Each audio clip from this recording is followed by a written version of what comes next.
¿Qué dice la Biblia sobre el purgatorio? ¿Es una doctrina cristiana? ¿Está en la Biblia? Eh, en las redes sociales se ven las predicaciones de los que creen en esta doctrina, que es la Iglesia Católica, donde se enfocan en esto, en que tienen que purgar sus pecados, las almas, los espíritus de los fallecidos, para que después lleguen a la gloria de Dios. Pero ¿es bíblico esto? ¿Tiene bases bíblicas? Eh, en el libro de Mateos, en el Evangelio de Mateos, capítulo 5, 24, es donde ellos se basan en su doctrina. Dicen ahí en el versículo 26, dice: ahora que vas en el camino ponte de acuerdo con tu adversario, no sea que el adversario te entregue el alguacil al juez, y el juez te meta a la cárcel hasta que pagues todas tus deudas y puedas salir de ahí. Entonces ellos lo interpretan así: el juez es Dios, la cárcel es el purgatorio, y después ya eres salvo. Pero tenemos que ver también nosotros el contexto, porque siempre se ha dicho esto, que si no se lee todo, si no se conoce, entonces no se puede dar una interpretación.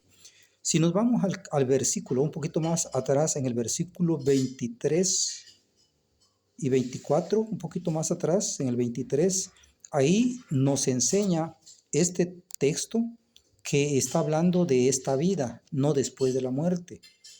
Nos está hablando aquí, dice, ¿por qué? Porque dice: si traes tu ofrenda al templo o al altar y te acuerdas que tienes algo contra tu enemigo, que estás disgustado con tu prójimo, deja tu ofrenda y reconcíliate con tu hermano o con tu prójimo, y después ven y trae tu ofrenda.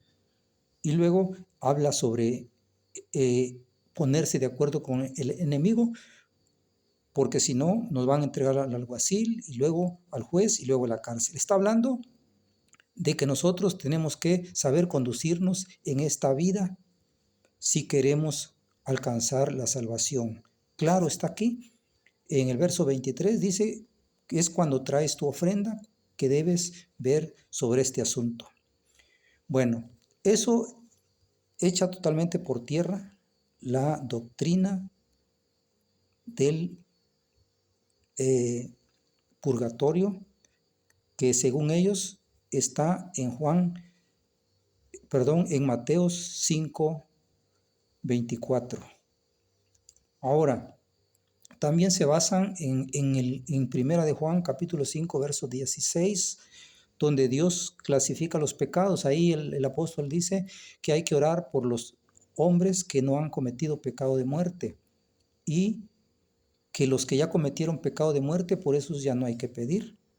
Entonces, ellos dicen, bueno, hay pecados que sí pueden ser perdonados y pecados que ya no pueden ser perdonados y que merecen la muerte. Entonces, ahí también nosotros tenemos que dar cuenta que habla de la muerte física, o puede ser también de la muerte espiritual, porque hay gente, la Biblia enseña que hay gente que ni porque les hable el mismo Dios, un ángel, no pueden ellos entregar su vida a Dios. Entonces, pero hay personas que con una explicación que se le dé de la Biblia entienden, se corrigen y buscan a Dios. Y el apóstol eso trata de enseñar. ¿Por qué nosotros decimos que no hay salvación después que el hombre parte de esta tierra, que el hombre muere? Porque si fuera así, si yo gano la salvación pasando por una cárcel, como dicen ellos, por una purga de mis pecados, por un purgatorio, entonces, ¿para qué vino Jesucristo?